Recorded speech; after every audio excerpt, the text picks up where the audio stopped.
నమస్తే. నేను మీ నరసింహశాస్త్రి. ప్రధానమంత్రుల కుటుంబంలో పుట్టిన రాహుల్ గాంధీ ప్రధాని కాగలరా? హస్తిన హస్తగతం అవుతుందా? ఇదే అంశాన్ని ఈ వీడియోలో డిస్కస్ చేయబోతున్నా. వీడియోని చివరి వరకు స్కిప్ చేయకుండా చూసి నచ్చినట్లయితే లైక్ చేయండి, షేర్ చేయండి. అలాగే నా ఛానల్ని ఇంకా సబ్స్క్రైబ్ చేసుకోకపోతే వెంటనే సబ్స్క్రైబ్ చేసుకుని సపోర్ట్ చేయండి. మీ అమూల్యమైన సలహాల్ని, సూచనల్ని తప్పనిసరిగా కామెంట్స్లో తెలియజేయండి. India today mood of the nation సర్వేలో ప్రధానమంత్రిగా ఎవరుండాలి అంటే 52%తో నరేంద్ర మోడీ మొదటి స్థానంలో నిలిచారు. ఇక రెండవ స్థానంలో రాహుల్ గాంధీ 25%తో ప్రతిపక్ష నాయకుడిగా నిలిచారు. మూడవ స్థానంలో మమతా బెనర్జీ 8%, అరవింద్ కేజ్రీవాల్ 7%తో తరువాతి స్థానాల్లో నిలిచారు. ఈ సర్వే ద్వారా మనకి ఏమర్థమైందంటే ప్రధానమంత్రి నరేంద్ర మోడీ 11 సంవత్సరాల సుదీర్ఘ పరిపాలన తర్వాత కూడా నెంబర్ 1 స్థానంలో 52%తో నిలిచారు. ఇక రాహుల్ గాంధీ 25%తో దేశంలోని మిగతా ప్రతిపక్ష నాయకుల్ని వెనక్కి నెట్టి నెంబర్ 1గా నిలిచారు. ఇది ఈ సర్వే సారాంశం. అయితే రాహుల్ గాంధీ ప్రధాన ప్రతిపక్ష స్థానాన్ని సంపాదించడంలో కారణాలు: మమతా బెనర్జీ వెస్ట్ బెంగాల్లో ఇదివరకు ప్రధానమంత్రి నరేంద్ర మోడీకి తానే పోటీ అని, రాహుల్ గాంధీ కేవలం జూనియర్ అని చెబుతుండేవారు. అయితే ప్రస్తుతం మమత వెస్ట్ బెంగాల్ రాజకీయాలకే పరిమితమయ్యారు. రానున్న అసెంబ్లీ ఎలక్షన్స్ మీదే కాన్సన్ట్రేట్ చేయడం మొదలుపెట్టారు. ఎందుకంటే బీజేపీ అక్కడ చాప కింద నీరులా వెస్ట్ బెంగాల్లోకి చేరుతోంది. దీంతో మమత వచ్చే అసెంబ్లీ ఎలక్షన్స్ మీదే కాన్సన్ట్రేషన్ చేయడం మొదలుపెట్టారు.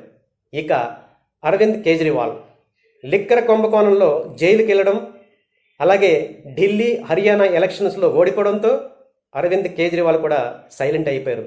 ఒకప్పుడు అరవింద్ కేజ్రీవాల్ తానే కాంగ్రెస్ స్థానాన్ని తీసుకుని నరేంద్ర మోడీతోటి పోటీ చేస్తానని, నరేంద్ర మోడీ మీద యుద్ధం చేస్తానని ప్రగల్భాలు పలికారు. అయితే కేజ్రీవాల్ ప్రస్తుతం సైలెంట్ అయిపోయారు. ఇక ఉత్తరప్రదేశ్లో అఖిలేష్ యాదవ్ కూడా, అలాగే బీహార్లోని తేజస్వి యాదవ్ కూడా సొంత రాష్ట్ర రాజకీయాలకే పరిమితమైపోయేవారు.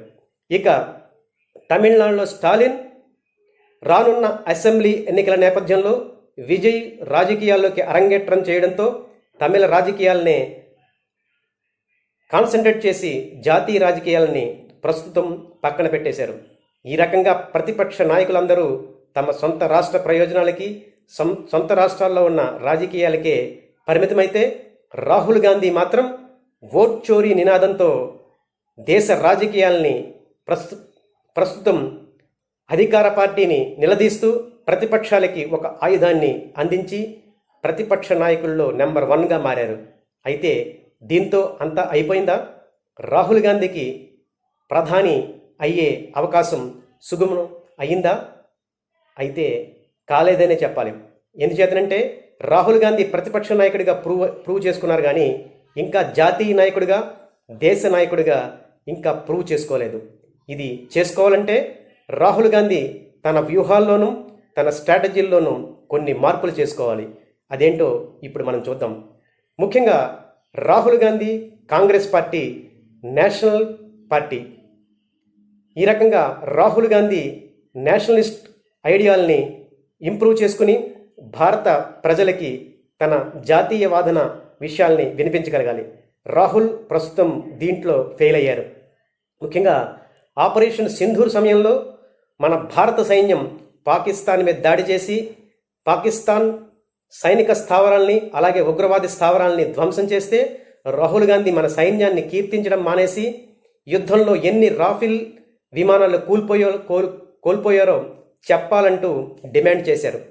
ఈ రకంగా రాహుల్ గాంధీ జాతి వ్యతిరేక నినాదాల్ని, జాతి వ్యతిరేక స్టేట్మెంట్లను ఇవ్వడం అటు భారత ప్రజలు, ఇటు జాతీయవాదులు కూడా హర్షించలేకపోయారు. ఈ రకంగా రాహుల్ గాంధీ తన ప్రధానమంత్రి ఆశను నెరవేర్చుకోవాలంటే జాతీయ విధానాలని అమలుపరిచి భారతదేశంలోని ప్రజలను ఐకమత్యంగా ఒకటిగా చేసే విధానంలో తను ఒక లీడర్గా ప్రూవ్ అవ్వాలి. అప్పుడే నరేంద్ర మోడీని, భారతీయ జనతా పార్టీని ఎదుర్కోగలరు. నరేంద్ర మోడీ, భారతీయ జనతా పార్టీ ప్రస్తుతం జాతీయవాద భావజాలంతో ముందుకు దూసుకు వెళ్ళిపోతున్నారు. ఇప్పుడు రాహుల్ గాంధీ కూడా ఇదే మార్గంలో పయనించి తను కూడా ఒక జాతీయవాదిగా ప్రూవ్ చేసుకోవాల్సిన అవసరం ఉంది. కానీ రాహుల్ గాంధీ దీనికి విరుద్ధంగా ప్రాంతీయ పార్టీ మాదిరిగా కేవలం కుల రాజకీయాలకే పరిమితం అయిపోతున్నారు. ఇక రెండవ అంశం ఆర్థిక విధానాలు.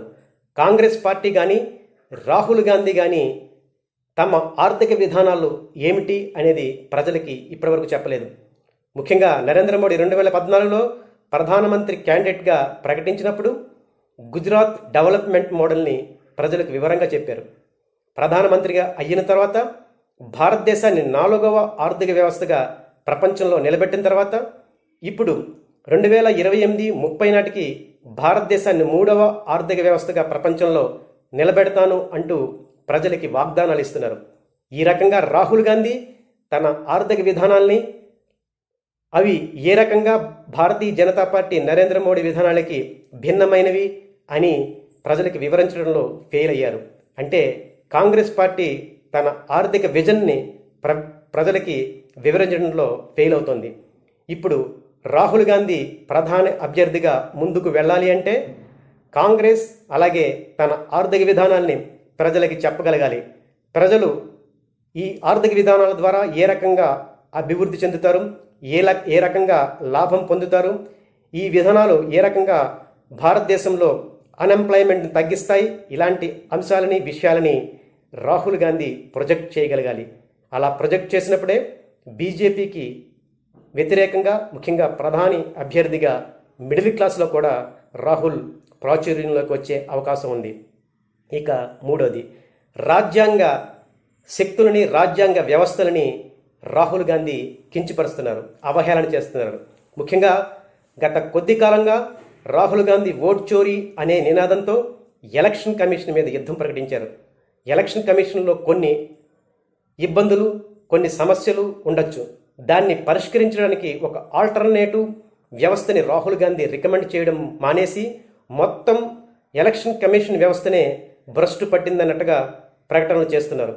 ఇదే ఎలక్షన్ కమిషన్ నిర్వహించిన ఎలక్షన్లో అటు కర్ణాటకలోనూ ఇటు తెలంగాణలోనూ కాంగ్రెస్ ప్రభుత్వం ఏర్పడింది. హిమాచల్ ప్రదేశ్లో కూడా కాంగ్రెస్ ఏర్పడింది. అలాంటి ఎలక్షన్ కమిషన్ని పూర్తిగా నిందించడం, పూర్తిగా విమర్శించడం మానేసి ఏదైనా సమస్యలుంటే న్యాయపరంగా పోరాడాలి, లేకపోతే ఒక ఆల్టర్నేటివ్ వ్యవస్థని ప్రజలకి చెప్పగలగాలి. అలా చేయకుండా రాహుల్ గాంధీ ఎలక్షన్ కమిషన్ మీద విమర్శలు చేస్తూ రాజకీయ విమర్శలకే పరిమితమైపోయారు.